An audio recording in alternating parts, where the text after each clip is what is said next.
Episode number 282. He did not say a word, but took the hand she offered him, and laid his face down on it for a minute, feeling that out of the grave of a boyish passion, there had risen a beautiful, strong friendship, to bless them both. Presently Joe said cheerfully, for she didn't want the coming home to be a sad one, "I can't make it true that you children are really married, and going to set up housekeeping. Why, it seems only yesterday that I was buttoning Amy's pinafore, and pulling your hair when you teased. Mercy me, how time does fly.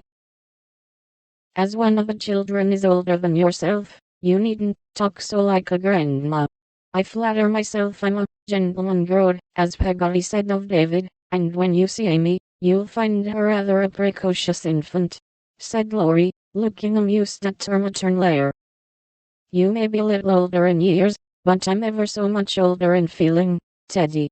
Women always are, and this last year has been such a hard one that I feel 40. Poor Joe. We left you to bear it alone, while we went pleasuring. You're older. Here's a line, and there's another. Unless you smile, your eyes look sad, and when I touched the cushion, just now, I found a tear on it. You've had a great deal to bear, and had to bear it all alone. What a selfish beast I've been."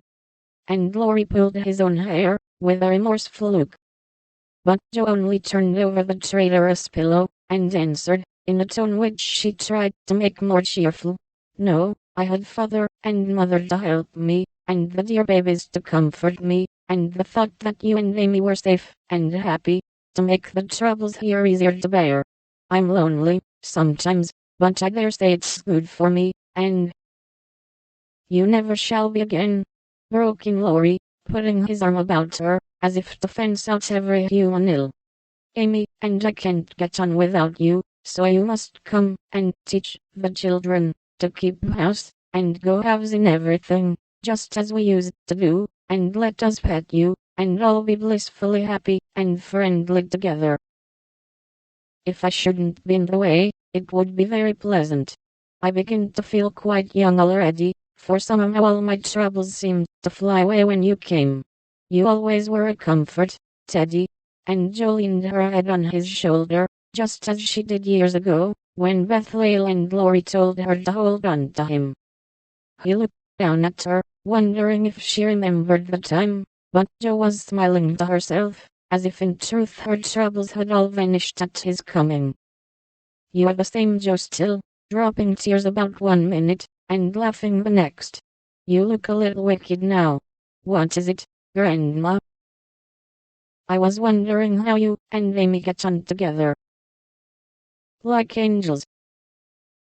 "Yes, of course, but which rules?" "I don't mind telling you that she does now, at least I let her think so, it pleases her, you know. By and by we shall take turns, for marriage, they say, halves one's rights, and doubles one's duties. You'll go on as you begin, and Amy will rule you all the days of your life." "Well, she does it so imperceptibly that I don't think I shall mind much. She's the sort of woman who knows how to rule well. In fact, I rather like it, for she winds one round her finger as softly and prettily as a skein of silk, and makes you feel as if she was doing you a favor all the while.